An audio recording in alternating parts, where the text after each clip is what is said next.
হাকিমুল উম্মত মুজাদ্দিদে মিল্লাত মাওলানা আশরাফ আলী থানভী রাহমাতুল্লাহি আলাইহি লিখেন, কোন সন্তান যদি মা বাবার দোয়া নিয়ে চলে, আল্লাহ পাক এক নাম্বার দুনিয়ার ভিতরে তার যেই ফায়দার পুরস্কার এটা দান করেন, সেটা হলো তার রুজির মধ্যে আল্লাহ বরকত বাড়ায় দেয়। পিছনে যদি তোমার মার দোয়া থাকে, পিছনে যদি তোমার বাবার দোয়া থাকে, পিছনে যদি মুরব্বিদের দোয়া থাকে, পিছনে যদি আলেম ওলামার দোয়া থাকে, তাহলে অবশ্যই কম ব্যবসা, অল্প পুঁজির ব্যবসার ভিতরে বরকত বাড়াবেন কে? মার সাথে গন্ডগোল লাগায় যদি ব্যবসা দাও, বরকত কোনোদিন মিলবে না। বাবার কলিজায় আঘাত দিয়া যদি ব্যবসা শুরু করো, বরকত কোনোদিন ব্যবসায় পাইবা। এজন্যই তো মূসা নবী একদিন বলতেছিলেন, মালিক ও মালিক, জান্নাতে আমার বন্ধু কে হবে একটু বলবানি? আল্লাহ পাক তখন বলেন, মূসা তুমি যদি জান্নাতে তোমার বন্ধু দুনিয়াতেই দেখতে চাও, তাহলে অমুক বাজারে যাও, যায় দেখবা ছোট একটা ব্যবসায়ী কি করে কয় গরুর গোশত বেচে, সে হলো কসাই। ওই বাজারের ছোট্ট এই কসাইটাই জান্নাতে তোমার বন্ধু হবে। মূসা নবী জানতে চান মালিক কোন আমলের কারণে? আল্লাহ বলেন, আমল আমি বলবো না, তুমি নিজে যায় তার আমলটা বের করো।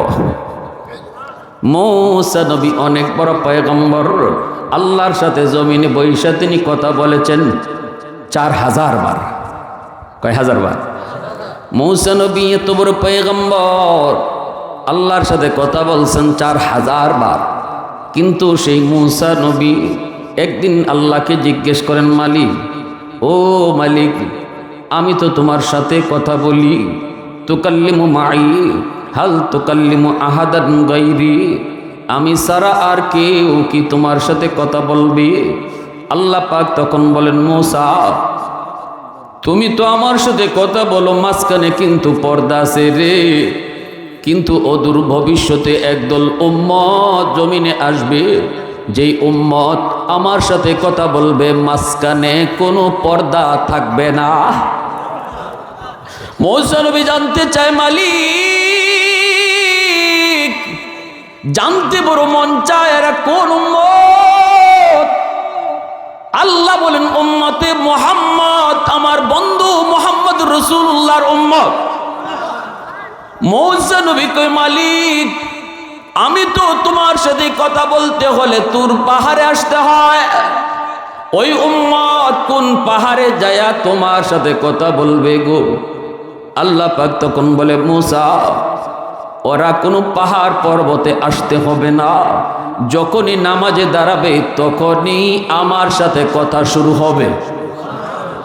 এজন্যই রসুল বলেছেন, মুসল্লি কুনাজি রব্বা, নামাজি আল্লাহর সাথে নামাজে কথা বলে, যখনই সে কয় আলহামদু সমস্ত প্রশংসা, তখনই আল্লাহ নিজের পরিচয় না দিয়া নামাজিকে জিজ্ঞেস করেন, লিমানিল হামদ, কার প্রশংসা তুমি করো?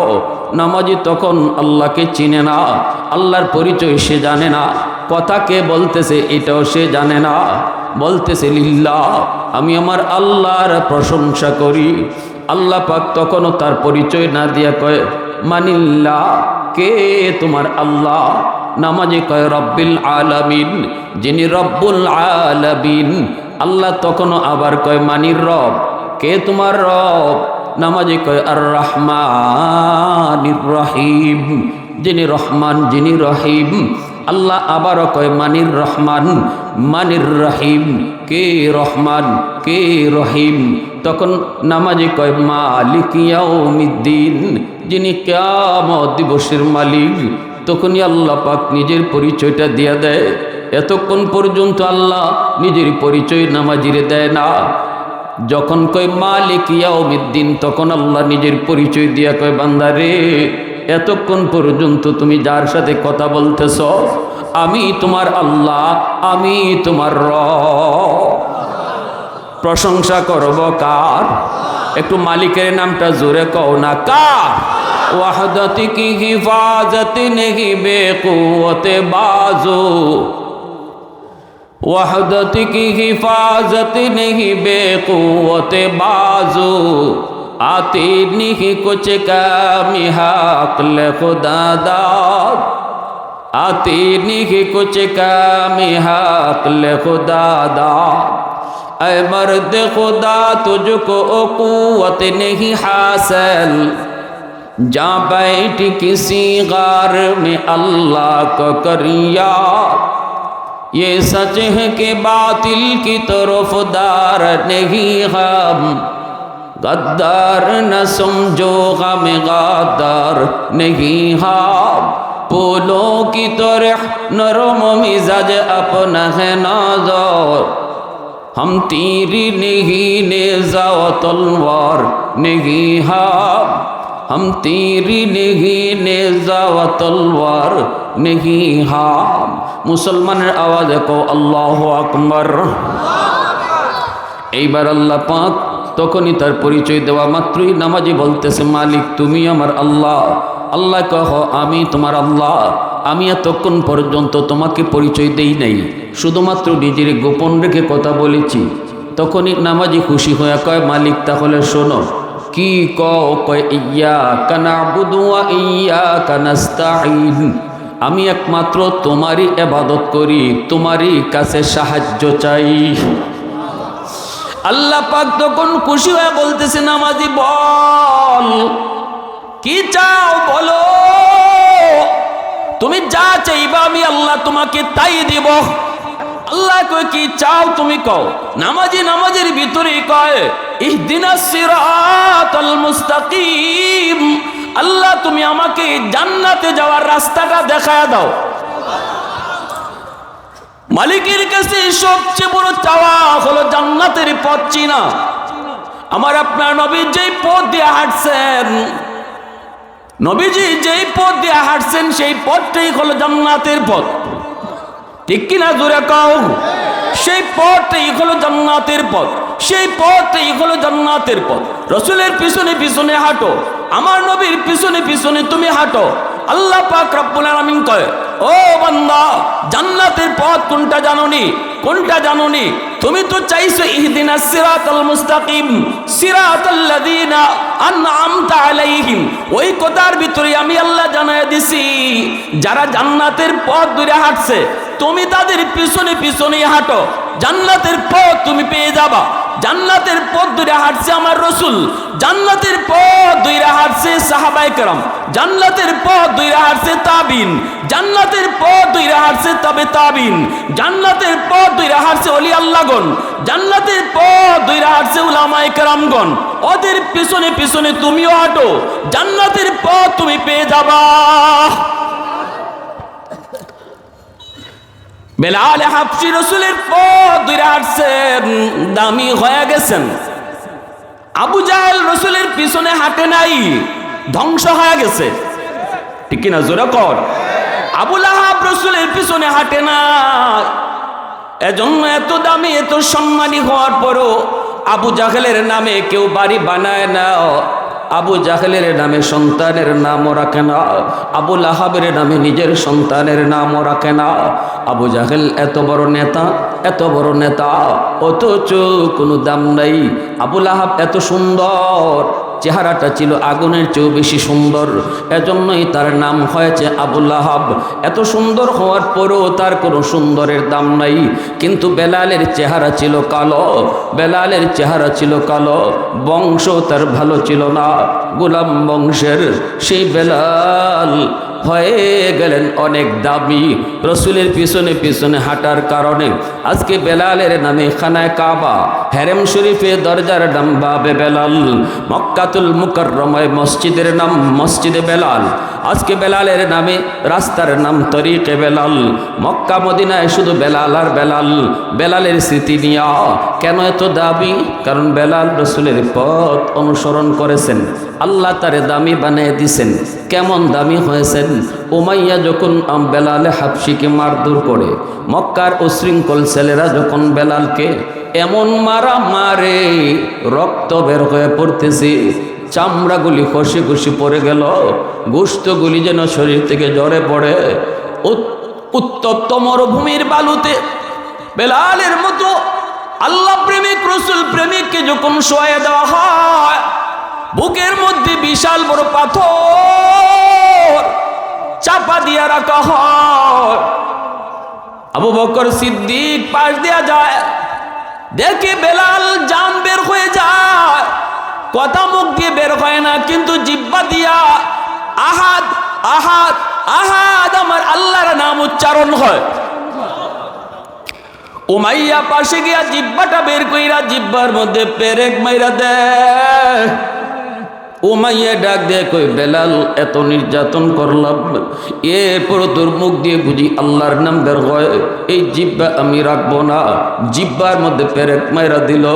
ভাইরা বন্ধুরা, হযরত আবু বকর সিদ্দিক কানে কানে যায় বলতেছে, বেলাল রে, জান বাঁচানোর জন্য মিশা কথা কোয়া যায় যাচ্ছে রে বেলাল, এদেরকে বুঝ দেলাও, এদের দেবদেবীর নাম মুখ দিয়ে একবার বলে ফেলো, অন্তরে তো আল্লাহর নাম তোমার আছেই, এতটুকু কইয়া তাদেরকে বুঝ দেলাও, অসুবিধা নেই, এটা বৈধ, এটা যায়।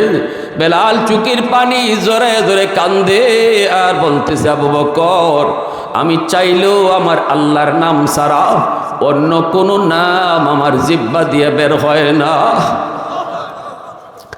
মানুষের দিলের ভিতরে যখন আল্লাহ বসে যায়, জিহ্বা দিয়া তখন আর কিছু বের হয় না। হাফিজ হুজুর রহমতুল্লাহি আলাইহি বাথরুমের ভিতরে ঢুকলেন। খাদেম বলতেছে, হুজুর বাথরুম থেকে বের হয়ে আসার পর আপনার মুখ দিয়া রক্ত বের হইতেছে, হুজুর আপনি কি বাথরুমের ভিতরে পড়ে গেছেন? তখনই হুজুর বলতেছেন, আরে বাজান, আমি তো বাথরুমের ভিতরে পড়ি নেই। কই তাহলে মুখ দিয়ে রক্ত কেন বের হচ্ছে? মোহাম্মদুল্লাহ হাফিজি হুজুর রহমতুল্লাহি আলাইহি জিহ্বার এই রক্তটা হাতের মধ্যে নিয়ে দেখেন, ঠিক মোহাম্মদুল্লাহ হাফিজি বলতেছেন, বাবা বাথরুমের ভিতরে ঢুকলাম, কিন্তু আমি দেখি আমার জিহ্বা আল্লাহ আল্লাহ জিকির করে। আমি আমার জিহ্বারে বলতেছি, জিহ্বা থাম, এটা বাথরুম, বাথরুমে আল্লাহ আল্লাহ নাম নেওয়া যায় না। কিন্তু আমার জিহ্বা তো কথা মানে না, কারণ আমার এই জিহ্বা তো ঘুমায় থাকলেও আল্লাহ আল্লাহ জিকির করে, খাইতে বসলেও তো আমার জিহ্বায় আল্লাহ আল্লাহ জিকির করে। কথা বলি কিন্তু জিহ্বা দিয়ে আল্লাহ আল্লাহ জিকির। আমি জিহ্বারে যতই বলতেছি থাম থাম, আল্লাহ আল্লাহ বাথরুমে করা যায় না, কিন্তু আমার জিহ্বা তো আবার কথা শোনে না।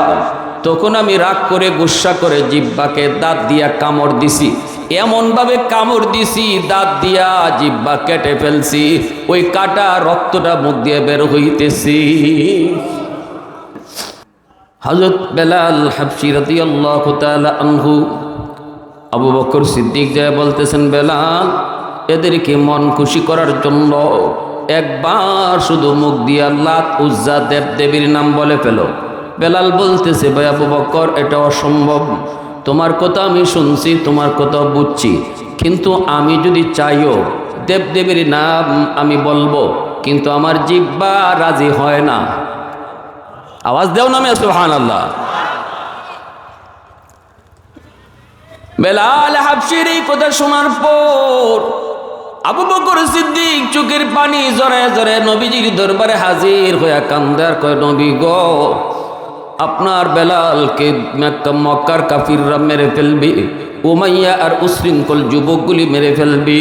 আমি দেখে এসেছি গো নবী, বেলালের জানটা যায় যায় অবস্থা, শরীরের মধ্যে কোনো চামড়া নাই, চামড়াটা খসে খসে তুলে ফেলছে, জিহ্বার মধ্যে উমাইয়া পেরেক মেরা দিছে। কেন এই জিহ্বা দিয়ে সে আল্লাহ আল্লাহ ডাকে? ওগো নবীজি, আপনি যদি আমাকে অনুমতি দেন, আমি বেলালকে উমাইয়ার কাছ থেকে কিনে আনব। রসুল তখন চোখের পানি মুছেন আর বলেন, রে আবু বকর, জানো না আমার বেলালের কি পরিমাণ দাম আল্লাহর দরবারে? ও আবু বকর, যেই পয়সা দিয়া তুমি বেলালকে কিনবা, ওই পয়সার মধ্যে আমি রসুলেরও কিছু পয়সা নিও, কারণ আমি জানি হাসরের মাঠে আল্লাহ পাক আওয়াজ উঠাবে, আমার বেলালকে কে কিনছো দুনিয়াতে? তখন তুমি আবু বকর যেমন ভাবে হাত উঠাইবা, আমি রসুলও হাত উঠাইতে চাই। আবু বকর সিদ্দিক টাকা নিয়ে পয়সা নিয়ে চলে আসলেন। উমাইয়া বল বেলালকে বিক্রি করবি কিনা? উমাইয়া কহ আমি বেলালকে বিক্রি করে ফেলবো।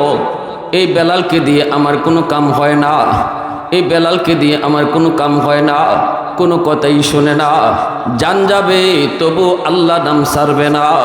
অতএব এর রাইকেও কোনো লাভ নাই, ওকে আমি বিক্রি করে ফেলবো।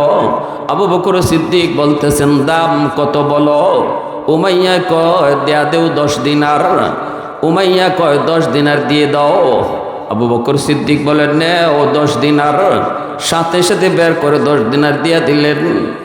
উমাইয়া কয় আবু বকর মনে করেছিলাম তুমি বড় বুদ্ধিমান, তুমি বড় বুদ্ধিমান, বড় চালাক, কিন্তু এখন তো দেখলাম তোমার বুদ্ধি নেই, তুমি তো মস্ত বড় ঠক খাইছো।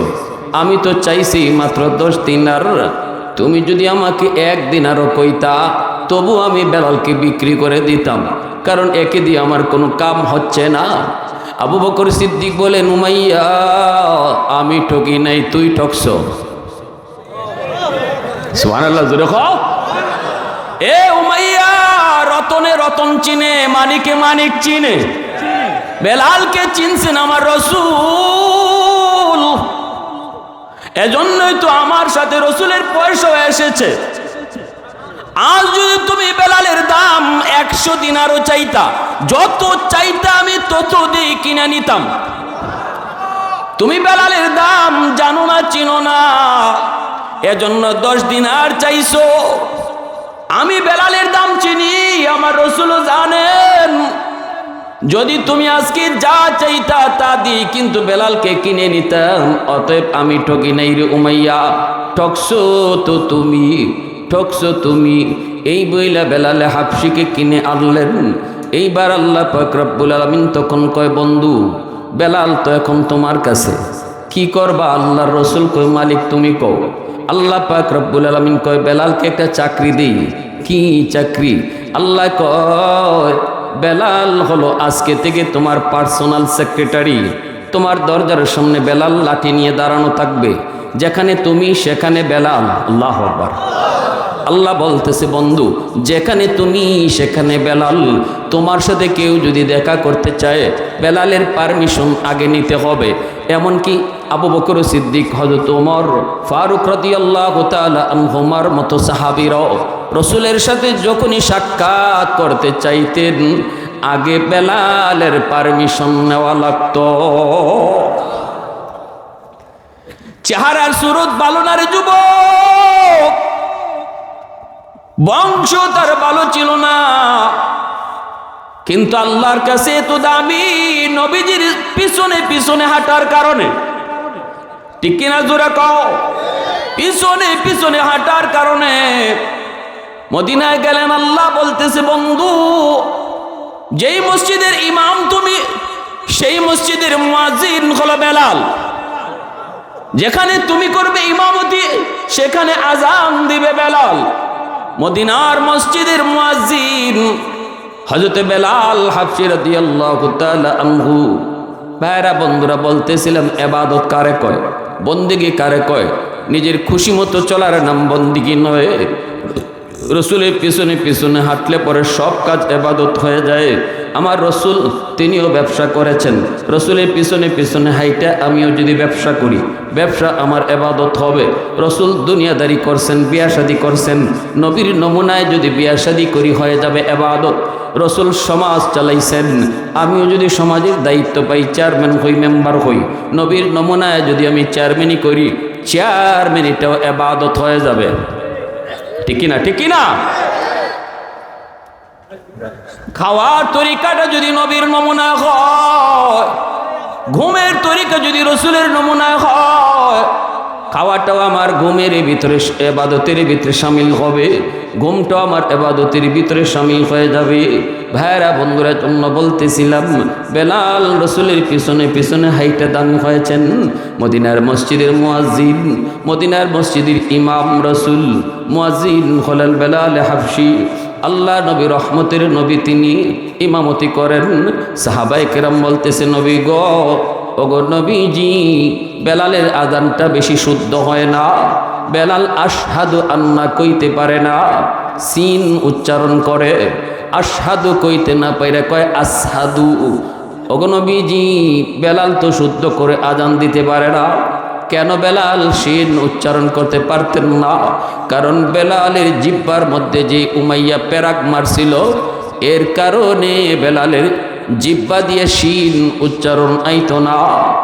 আল্লাহ রসুল কয় সাহাবীরা কও কি করা যায়, পরামর্শ দাও।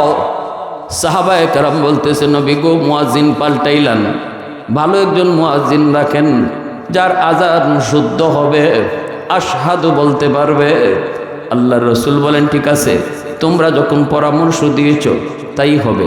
রসুল এশার নামাজের পর বেলালকে ডাক দিয়া বলতেছেন, বেলাল ফজরে আজান আর দেওয়া লাগবে না, তোমার জিহ্বার মধ্যে সমস্যা, শিন বলতে পারো না, সিন কও। এজন্য সাহাবায়ে কেরাম পরামর্শ দিয়েছিল বেলাল ফজর থেকে অন্য মুয়াজ্জিনে আজান দিব।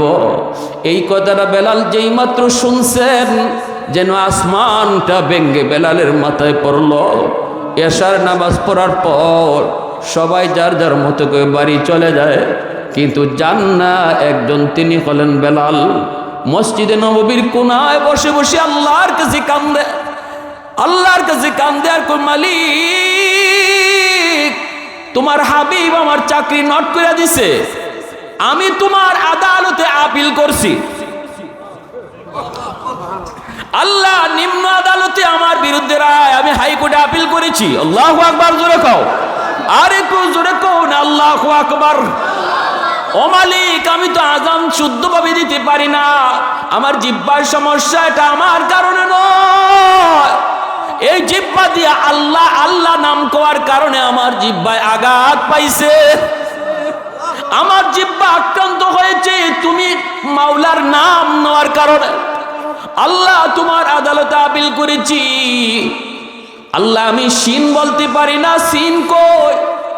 ও মালিক, তোমার আদালতে আমার আপিল হলো, হয় তুমি আজান বদলায় দাও, নয় তুমি আমার জিহ্বা ঠিক করে দাও, তুমি আমার জিহ্বা ঠিক করে দাও, আর নতুবা আমি যেইভাবে উচ্চারণ করি আজান এইভাবে পাল্টায় দাও।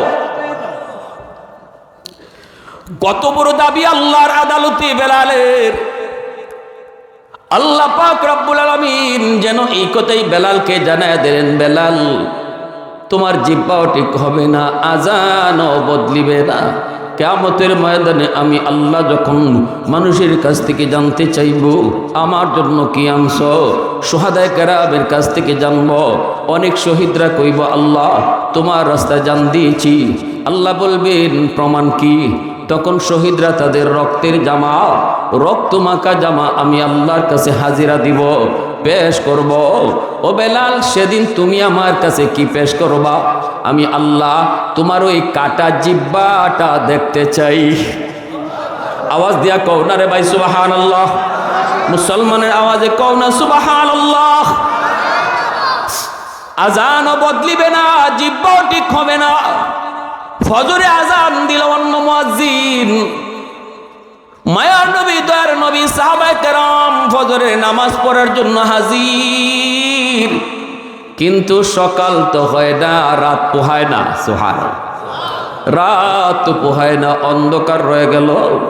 অন্ধকার তো আর যায় না। সাহাবায়ে কেরাম অবাক, ভয় পেয়ে গেলেন, নবীজিও ভয় পেয়ে গেলেন। মালিককে ডাক দিয়ে বলতেছেন, মালিক কও না কি হয়েছে? আল্লাহ কিয়ামতের ময়দান কি কায়েম হয়ে যাবে নাকি? কেন রাত পোহায় না গো মালিক? কেন সূর্য উঠে না?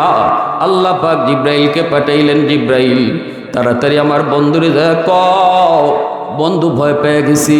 জিব্রাইল আমিন এসে কয়, নবী গো সূর্য কেমনে উঠবে গো নবী? আজকে মদিনার মসজিদে ফজরের আজান হইছে নি। রসুল বলে, ভাই জিব্রাইল আজ তো অনেক সুন্দর আজান হইছে, শুদ্ধ আজান হইছে। জিব্রাইল বলতেছে, নবী গো এত কিছু বুঝি না, তবে অন্য দিনের আজান আমরা আসমানের ফেরেশতারা শুনতাম, আল্লাহ পাক আরশে আজিম থেকে আজান শুনতো। আজ মদিনার মসজিদে আজান আমরাও শুনি না, আল্লাহও শুনে না। বেলালের আজান দুনিয়ার জমিনে সামনের দিকে যাইতো 33 মাইল, ডান দিকে যাইতো 33 মাইল, বাম দিকে যাইতো 33 মাইল, পিছনে আওয়াজ যাইতো 33 মাইল, আর উপরে 7 আসমান পাড়ি দিয়ে আল্লাহর আরশে আজিমে গিয়ে আজান লাগতো। ওগো নবীজি, জানি না শুদ্ধ আজান কি তাও বুঝি না, তবে আজকে মদিনার মসজিদের আজান আল্লাহ শুনে নাই, আকাশের ফেরেশতারও শুনে নাই। সাথে সাথে নবীজি বেলালকে দিয়ে আজান দেওয়াইলেন। দুনিয়ার নিজাম আবার চালু হইল। ওই বেলাল এত দামি হইছেন কেমনে রে যুবক? চেহারা দিয়া কয় না, বংশ দিয়া কয় তাও না, টাকা দিয়া কয় তাও না, ক্ষমতা দিয়া তাও না। সম্মানের মাপকাঠি ক্ষমতা নয়, সম্মানের মাপকাঠি টাকা পয়সা নয়, সম্মানের মাপকাঠি সুন্দর চেহারা নয়, সম্মানের মাপকাঠি হলো তার দিল কত সুন্দর। চেহারা যদি কালো হয়, অন্তর যদি আলোকিত হয়, বেলালের মতো আল্লাহ তারে দামি বানায় দেয়। আল্লাহু আকবার, জোরে কও। ইন্না আকরামাকুম ইনদাল্লাহি আতকাকুম। এজন্য আল্লাহ পাক বলছে তাকওয়ার দ্বারা মানুষ দামি হয়। বেলাল দামি হইছে তাকওয়ার দ্বারা, বেলাল দামি হইছে দিলের ভিতরে রসুলের প্রেম, আল্লাহর প্রেম রাখার দ্বারা। বেলাল দামি হইছে রসুলের পিছনে পিছনে চলার দ্বারা, রসুলের পিছনে পিছনে চলার দ্বারা। একজন ব্যবসায়ী যদি ব্যবসার ক্ষেত্রে নিয়ম ফলো করে, না আমি হারাম ব্যবসায় যাব না, সুদে টাকা আনবো না, যা আছে তা দিয়ে আমি হালাল পথে ব্যবসা করব। ফজর থেকে জোহর পর্যন্ত আল্লাহর গোলাম ব্যবসা করলো, পুরা টাইমটা আল্লাহ পাক নফল নামাজের ভিতরে আল্লাহ ঢুকায় দেয়। ফেরেশতাদেরকে আল্লাহ ডাক দেয়া কয়, ফেরেশতারা শুন, আমার বান্দারে আমি আল্লাহ পেট দিয়েছি, তার খাওয়ানোর চাহিদা রয়েছে। তোমরা ফেরেশতাদের পেট নাই, খাওয়ানোর চাহিদা নাই, তোমাদের জন্য দোকানদারি করতে হয় না। যদি আমার বান্দারে আমি আল্লাহ পেট না দিতাম, খাওয়ানোর চাহিদা না দিতাম, বউ বাচ্চা মা বাবা তারে না দিতাম, তাহলে দেখো ফজরের নামাজটাও মসজিদে পড়েছে, জোহরের নামাজটাও মসজিদে পড়ছে। যদি তার খাওয়ানোর চাহিদা না থাকতো, ব্যবসাও লাগতো না। তোমরা ফেরেশতারা যেইভাবে 24 ঘন্টা আমার জিকির করো, আমার বান্দাও 24 ঘন্টা আমার জিকির করতো। অতএব আমার বান্দার দোকানদারির পুরা টাইমটারে তোমরা নফল নামাজ পড়লে পরে যেই পরিমাণ সব হইতো, ওই পরিমাণ সব আমল নামায় ঢুকায় দাও। হাওরে আমার বান্দা কাম করতে গেল, জমির আইলে নামাজে দাঁড়ায় গেল। ও ফেরেশতা তাকা দেখ, যদি আমি আল্লাহ তারে জমি জমা করার চাহিদা না দিতাম, তোমরা ফেরেশতারা যেইভাবে চলো এইভাবেই যদি তারেও আমি চালাইতাম, দেখো না কেমনে জমির আইলে আমার বান্দা নামাজে দাঁড়ায় গেল।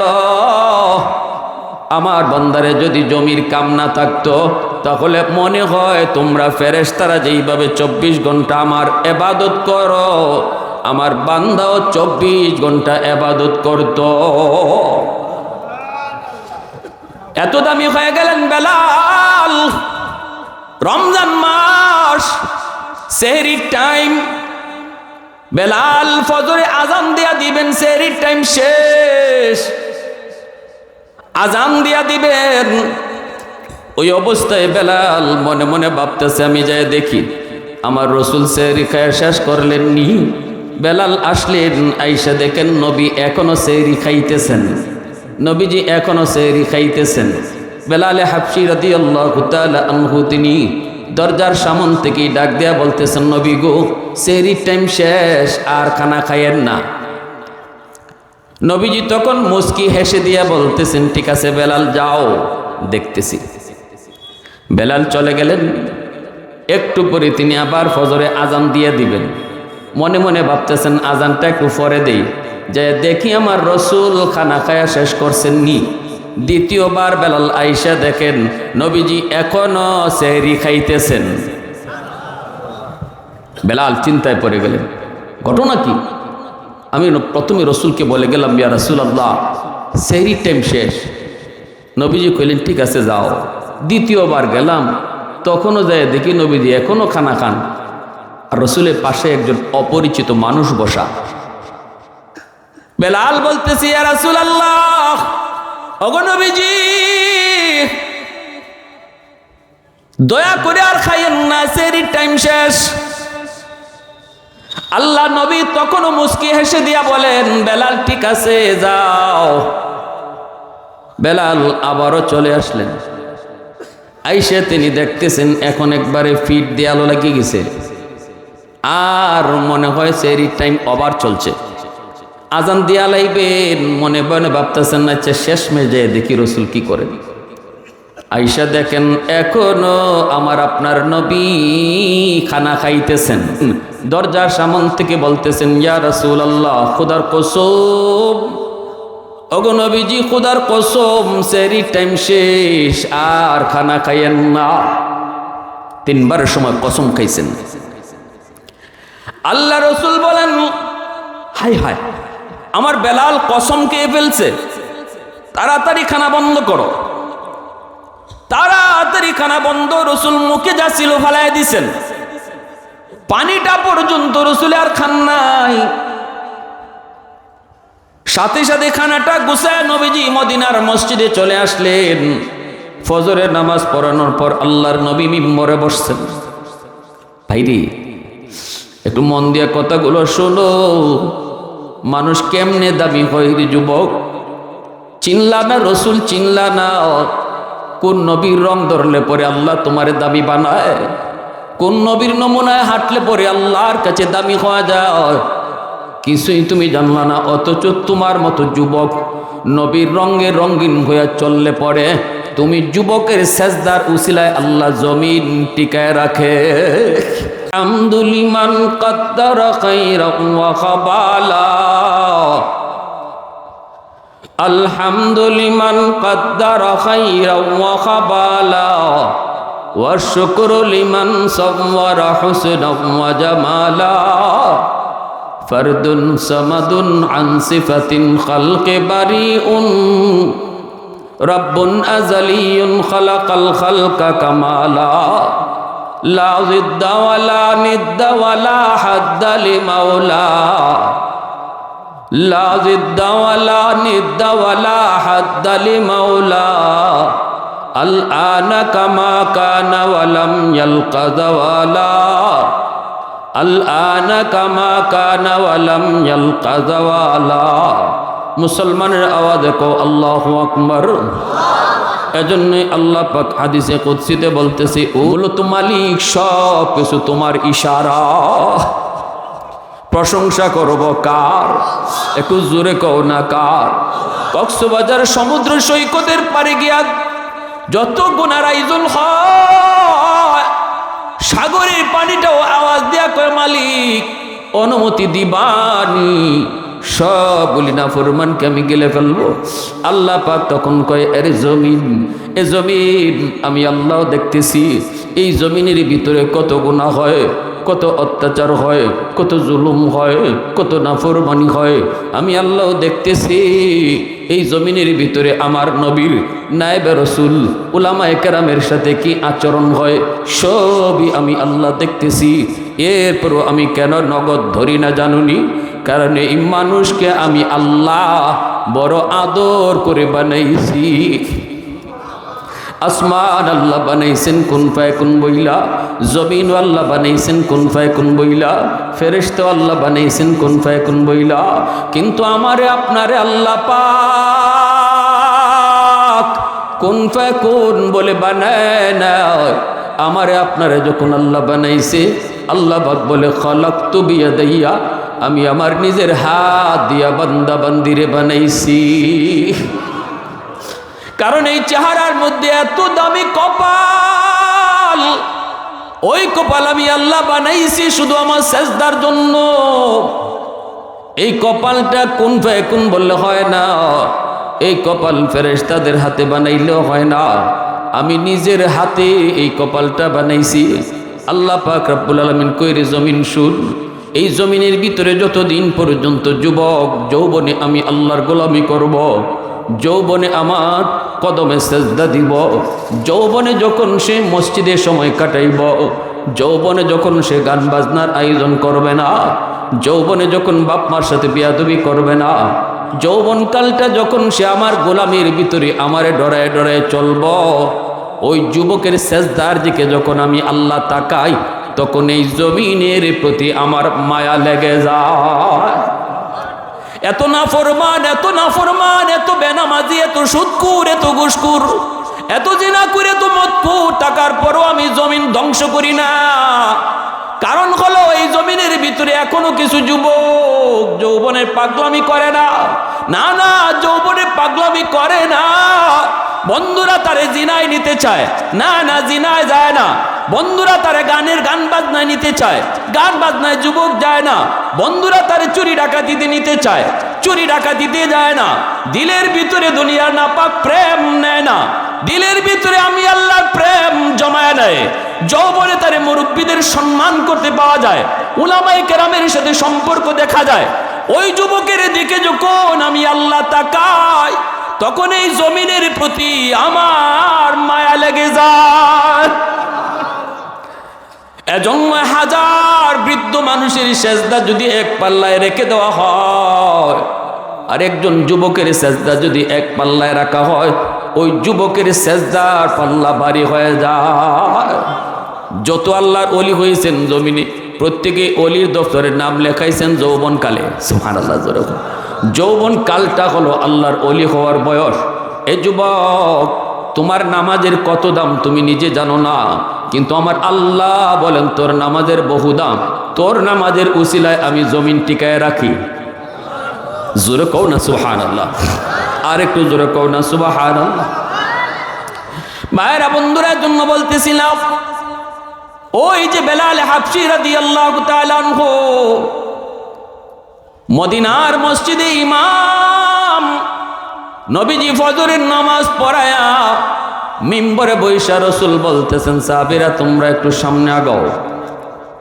রসুল সামনে গিয়ে বলতেছেন, সাহাবীরা রে, আজকে আমার বেলালের দাম আল্লাহর কাছে কি পরিমাণ একটু তোমরা শোনো। বেলাল তখনও একজন টাটকা যুবক, যৌবনের একজন টাটকা যুবক। এত দামি হইছেন বেলাল কেমনে? কয় টাকা দিয়া, পয়সা দিয়া, চেয়ারম্যানি মেম্বারি দিয়া নয়। বেলাল দামি হইছেন দিলের ভিতরে আল্লাহর প্রেম, রসুলের প্রেম দিয়া। ঠিক না? দিলটা তার আলোকিত, দিলটা তার অন্ধকার নয়। এজন্যই আল্লাহর রসুল বলেন, ইন্নাল্লাহা লা ইয়ানজুরু ইলা সুওয়ারিকুম ওয়া আমওয়ালিকুম ওয়ালাকিন ইয়ানজুরু ইলা কুলুবিকুম ওয়া আমালিকুম। আল্লাহ পাক মানুষের চেহারাও দেখে না, আল্লাহ মানুষের ধন দৌলত দেখে না। আল্লাহ দেখে তার দিল, তার অন্তর, আর দেখে তার আমল।